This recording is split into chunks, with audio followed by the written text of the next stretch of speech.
Kamote, chocolate na may peanut butter brownies. Possible pala siya, te. Second time ko na na-bake to, kaya nagustuhan ko. Siyempre, nag-bake ako ulit.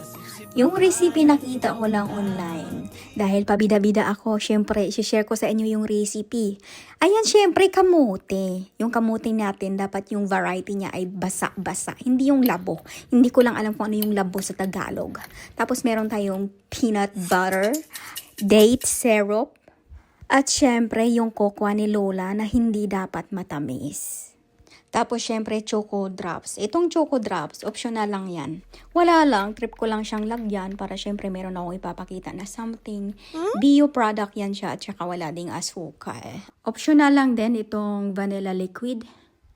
Tapos, natron or baking soda. Tapos, yung dalawang itlog.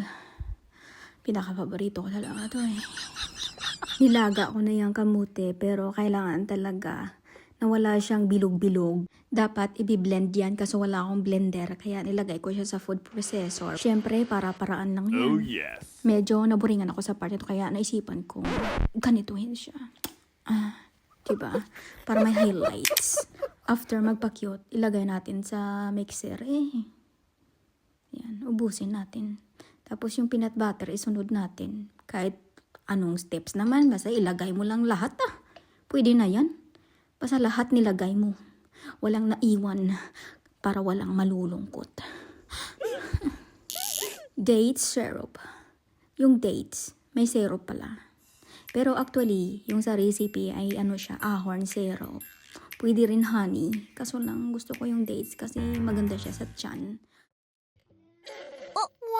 Sunod, natron or baking soda. Tapos, syempre, yung liquid vanilla.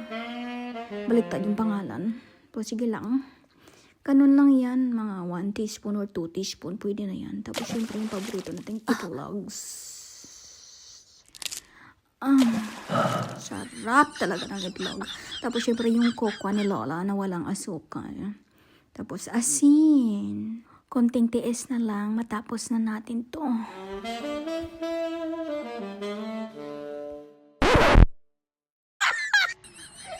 Ayan, tapos hayaan lang na mag-mix yan siya, na mag-isa dyan. Ayan, syempre, hinati ko siya sa dalawang bake form. Kasi gusto ko yung isa may chocolate drops, tapos yung isa wala. Wala lang. Sabi ko sa inyo, trip-trip ko lang talaga eh. Okay. Dapat ipantay mo siya. Para syempre, mas masarap pag pantay. Diba dapat? Lahat tayo pantay-pantay. Walang mayaman, walang mahirap. Ayan, nilagay ko yung drops. Choco drops. Tapos, may naisip ako dyan. Sabi ko, i-mix ko siya para syempre merong chocolate din sa, medyo sa baba-baba na part. Sa gitna. Tapos, lagyan ko siya ng stylist. Tapos, yung itong pangalawa, ayaw kong may choco drops. Kasi baka mag-away silang dalawa. Ayan, syempre, i-bake na natin. Yung oven namin ay pwede kang mag-bake ng dalawang bagay sa isahan lang. Para syempre, one at a time. 180 degree yung warm ng ating oven. Tapos, i-bake natin siya ng mga 20 to 25 minutes. Pagkatapos ng 25 minutes ay ito na siya. Yung pinakalas ay kailangan i-cool down mo siya ng mga 10 minutes before mo siya ilagay sa ref. Few hours or much better overnight. Pero walang space yung aming ref kaya 2 hours ko lang siya nilagay. Tapos ito na siya. Yung consistency niya. Ito yung pinakagusto ko talaga, yung consistency at saka yung sweetness. At saka nature na nature yung lasa.